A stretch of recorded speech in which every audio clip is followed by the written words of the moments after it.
जय हिंद स्टूडेंट्स। आज हम ब्रिटिश कॉन्स्टिट्यूशन की कैरेक्टरिस्टिक्स कर रहे हैं। इससे पिछले वीडियो में हमने सिलेबस पर चर्चा की है कि राजस्थान यूनिवर्सिटी का सिलेबस क्या रहेगा और उसमें मार्क्स का डिस्ट्रीब्यूशन किस प्रकार से रहेगा। आज यहाँ हम फीचर्स की बात कर रहे हैं। कॉन्स्टिट्यूशन के फीचर्स कौन कौन से हैं। तो सबसे पहले बात आती है कि डेवलप्ड कॉन्स्टिट्यूशन है यहाँ का। और जगहों पर अन्य देशों में जो कॉन्स्टिट्यूशन है वो एक संविधान सभा के द्वारा बनाया जाता है, जैसा कि ब्रिटेन, अमेरिका, फ्रांस यहाँ पर क्रिएटेड है किसके द्वारा, कॉन्स्टिट्यूशन जो असेंबली होती है उसके द्वारा। लेकिन ब्रिटेन में ऐसा नहीं है, यहाँ पर ये डेवलप्ड हुआ है धीरे धीरे। इसके अलावा यहाँ पर जो रूढ़ियाँ थी, परंपरा थी, तो उनके आधार पर ये विकसित हुआ है। जो वर्तमान स्वरूप है वो यहाँ देखने को मिल रहा है। नेक्स्ट है ब्रिटिश कॉन्स्टिट्यूशन अनरिटन कॉन्स्टिट्यूशन है, क्योंकि ये कन्वेंशन पर आधारित है। कन्वेंशन परंपराएं, रूढ़ियाँ, ट्रेडिशंस इन पर आधारित है, इसलिए ये अनरिटन है।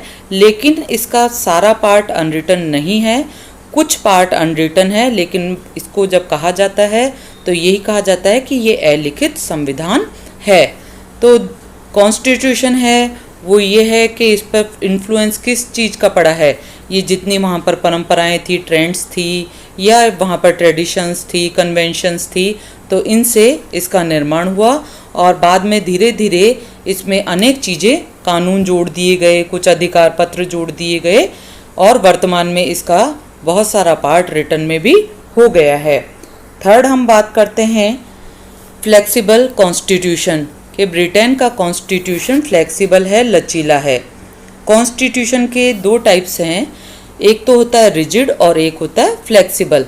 रिजिड कॉन्स्टिट्यूशन में चेंज करना बहुत मुश्किल होता है, जबकि फ्लेक्सिबल में कॉन्स्टिट्यूशन के जो अमेंडमेंट्स होते हैं उनमें चेंज करना इजी होता है। जो इंडियन कॉन्स्टिट्यूशन है वो मिक्स्ड है, मतलब फ्लेक्सिबल भी है और रिजिड भी है। लेकिन यहाँ हम बात कर रहे हैं ब्रिटेन के कॉन्स्टिट्यूशन की, तो वो केवल फ्लेक्सिबल है। इसके जो पार्ट्स हैं इनमें चेंज करना आसान है और सिंपल वे में यहाँ पर चेंजेस हो जाते हैं। फोर्थ पॉइंट है कि ब्रिटिश कॉन्स्टिट्यूशन है वो क्या है कि इसमें मोस्टली इम्पोर्टेंस होती है इंस्टीट्यूशंस की, और यहाँ पर अनेक चीज़ें ऐसी है, अनेक सिस्टम ऐसी हैं जो कैबिनेट वगैरह है। तो ये क्या होता है, ये भी यहाँ विकास का ही परिणाम है। और इसमें विकास के परिणाम स्वरूप जो प्राइम मिनिस्टर है तो उसका पद भी इसी प्रकार से यहाँ पर बना है।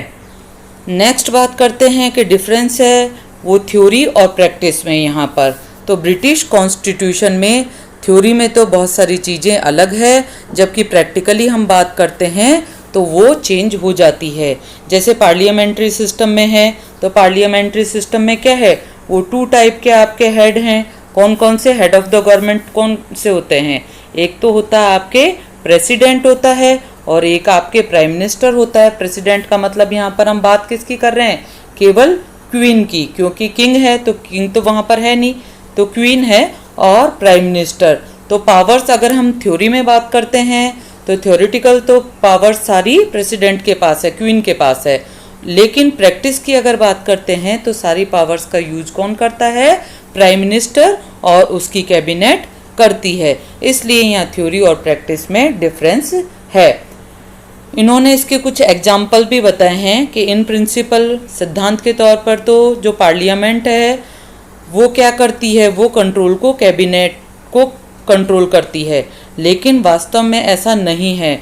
जो पार्लियामेंट है वो किसके द्वारा कंट्रोल हो रही है, वो कैबिनेट के द्वारा कंट्रोल हो रही है। तो थ्योरी में और प्रैक्टिस में डिफरेंस होता है। दूसरा कि थ्योरी में तो वहाँ पर क्या है, मोनार्की है। मोनार्की कैसे है, क्योंकि वहाँ पर आज भी राजा है, राजा रानी, वहाँ पर क्वीन है तो वहाँ पर आज भी रानी है, राजतंत्र है, मोनार्की है। लेकिन हम प्रैक्टिस की बात करते हैं तो वहाँ डेमोक्रेसी है। डेमोक्रेसी किस प्रकार से है, क्योंकि वहाँ पर प्रैक्टिस में प्राइम मिनिस्टर ही सब कुछ पावर रखता है और कैबिनेट के हाथों में संपूर्ण शक्तियाँ है। नेक्स्ट बात करते हैं कि पार्लियामेंट्री सिस्टम है, पार्लियामेंट्री डेमोक्रेसी है। संसद का वहाँ पर राज रहता है, संसद जो भी कानून बनाती है वो सर्वोपरि होते हैं, उनसे ऊपर कुछ भी नहीं होता है। इसलिए वहाँ पर पार्लियामेंट्री डेमोक्रेसी है। संसद के वहाँ पर 2 हाउस है। कौन कौन से हाउस है यहाँ हम बात कर रहे हैं, तो वहाँ पर हाउस ऑफ कॉमन्स है और हाउस ऑफ लॉर्ड्स है। तो आपके प्राइम मिनिस्टर और कैबिनेट कहाँ से होती है, हाउस ऑफ कॉमन्स से सेलेक्ट किए जाते हैं, इसलिए वहाँ पर पार्लियामेंट्री डेमोक्रेसी है। नेक्स्ट बात कर रहे हैं कि यहाँ पर संसद की संप्रभुता है। संसद की संप्रभुता मतलब संसद जो भी कानून बनाएगी उनसे ऊपर कोई भी चीज़ नहीं होगी। वहाँ पर न्यायालय भी संसद से ऊपर नहीं है। डाइसी ने आगे रूल ऑफ लॉ दिया है। तो रूल ऑफ लॉ में क्या है कि संसद को फुल पावर है किसी भी कानून को बनाने की, किसी भी कानून को अप्लाई करने की, इसलिए वहाँ संसद का स्थान प्रत्येक चीज़ से ऊपर है।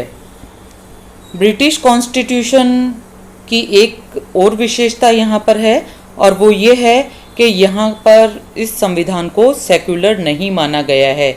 लेकिन सेक्युलर न मानने का मतलब ये नहीं है कि वहाँ पर किसी धर्म विशेष को प्रोत्साहन दिया जाता है या किसी धर्म के लोगों के साथ कोई खराब बर्ताव किया जाता है। इसका मतलब ये है कि उन्होंने अपने कॉन्स्टिट्यूशन में कहीं भी अपने आप को सेक्युलर अनाउंस नहीं किया है, लेकिन वहाँ पर सभी धर्मों के लोग निवास करते हैं और उनके साथ कहीं भी कोई गलत बिहेव नहीं किया जाता है। लेकिन वहाँ पर जो राजा है, क्वीन है, तो वो कहाँ होगा, वो किसी धर्म विशेष से ही होगा, इसलिए हम उसको कहते हैं कि वो सेक्युलर नहीं है। नेक्स्ट है वो मिक्स्ड कॉन्स्टिट्यूशन है, मिश्रित संविधान है। वहाँ पर मोनार्की भी है, एरिस्टोक्रेसी भी है और डेमोक्रेसी भी है, तीनों का है। मोनार्की हम इसको कैसे कह रहे हैं, मोनार्की का है कि वहाँ आज भी राजा या रानी ही शासन करते हैं। एरिस्टोक्रेसी हम इसलिए कहते हैं क्योंकि वहाँ पर जो हाउस ऑफ लॉर्ड्स है वहाँ पर जितने भी मेंबर्स है वो कुलीन तंत्र के आधार पर ही अपॉइंट होते हैं। और डेमोक्रेसी वहाँ पर इसलिए कही जाती है कि वहाँ की जो पार्लियामेंट्री है उसमें हाउस ऑफ कॉमन्स के सदस्य डेमोक्रेटिक वे में ही सेलेक्ट होते हैं। नेक्स्ट है यूनिटरी गवर्नमेंट। अन्य देशों का मतलब हम बात कर रहे हैं इंडिया और यूएसए की, तो यहाँ पर क्या है, फेडरल सिस्टम चलता है। फेडरल सिस्टम का मतलब है कि इंडिया क्या होगा, बहुत सारे राज्यों का समूह होगा, एक केंद्र होगा और उसके बहुत सारे राज्य होंगे, लेकिन राज्यों को भी अपनी पावर्स होगी और बीच में सेंटर को भी अपनी पावर होगी। लेकिन ब्रिटेन में ऐसा नहीं है, वहाँ स्टेट्स को या उसकी जो इकाइयाँ हैं उसको किसी भी प्रकार की पावर नहीं है। पावर किसके पास है, केवल सेंट्रल गवर्नमेंट के पास है, इसलिए वहाँ पर एकात्मक शासन कहलाता है। नेक्स्ट इसकी जो फीचर है वो है रूल ऑफ लॉ, विधि का शासन।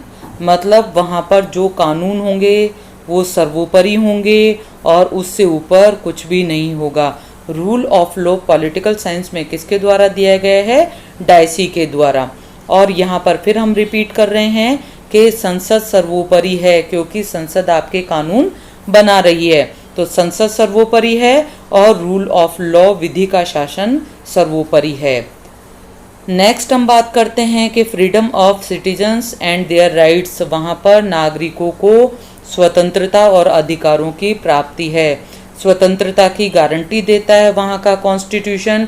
जैसे भारत में फंडामेंटल राइट्स है यहाँ के सिटीजन्स को, वैसे ही ब्रिटेन में भी वहाँ के जो सिटीजन्स है उनको फंडामेंटल राइट्स मिले हुए हैं और उसमें उनको फ्रीडम मिली हुई है। नेक्स्ट है बाई पार्टी सिस्टम है, वहाँ पर द्विदलीय व्यवस्था। वैसे तो मोस्टली वहाँ पर बहुत सारे दल हैं, लेकिन 3 दल प्रमुख है। 3 दल कौन कौन से हैं इसकी विस्तार से चर्चा हम बाद में करेंगे। एक आपके लेबर पार्टी है, दूसरा लिबरल है और तीसरा कंजर्वेटिव है। लेकिन अभी लेबर पार्टी और कंजर्वेटिव पार्टी का ही महत्व है, लिबरल पार्टी धीरे धीरे उसका प्रभाव कम हो रहा है। तो मोस्टली वहाँ पर हम ये कहते हैं कि द्विदलीय व्यवस्था ही है। यहाँ हम इस वीडियो में इतना ही पढ़ेंगे। इसके आगे वाले वीडियो में हम चर्चा करेंगे कि ब्रिटेन में संविधान में परंपराओं का क्या महत्व है, कन्वेंशन क्या क्या है। जय हिंद।